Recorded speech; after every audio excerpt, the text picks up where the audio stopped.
இந்த காம ரூபத்துல வாழ்ந்துட்டு இருக்கிற ஒரு மன்னன், ரொம்ப தர்மத்தை கடைபிடிக்கிற ஒரு மன்னன். அவரு நித்திய பூஜை சிவனை நினைத்து வணங்குறவர். இந்த பீமன் இறைவன் மேல இருக்கிற கோபத்தின் காரணமாகவும் இந்த காம ரூபத்தில் இருக்கிற நல்லாட்சியை கெடுக்கிறதுக்காகவும் அவரை மன்னனை வதம் செய்யறதுக்காக போறார்.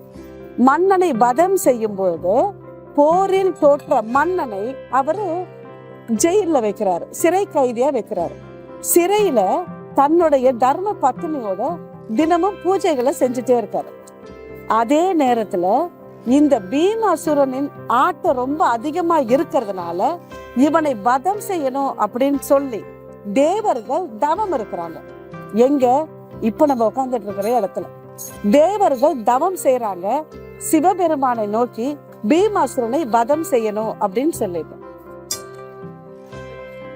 சிறை கைதியா இருக்கக்கூடிய இந்த நாட்டின் மன்னனும் மகாராணியும் நித்தியமா பூஜை செய்யறத நினைச்சு சிறை காவலர்கள் மூலமாக மன்னனுக்கு நியூஸ் போகுது. அவருக்கு கோபம் வருது. ஏன் இவர் நித்தியமா பூஜை பண்றாரு அப்படின்னு கேக்குறாரு. அப்போ ஒரு நாள் இந்த மன்னன் பூஜை பண்ணிட்டு இருக்கும் பொழுது இறைவன் தேவர்களுக்கு காட்சி கொடுக்கிறாரு. மிக விரைவில் பீமாசுரன் அழிக்கப்படுவான் அப்படின்னு சொல்லிட்டு மறைஞ்சிடறாரு. நீங்க உங்களுடைய பூஜைகளை தொடர்ந்து நீங்க செஞ்சுட்டே இருங்க, மிக விரைவில் உங்களுடைய கோரிக்கை நிறைவேறும் அப்படின்னு சொல்றாரு. இந்த விஷயத்தை மன்னருக்கு கடத்துறாங்க ரிஷிகளும் முனிவர்களும்.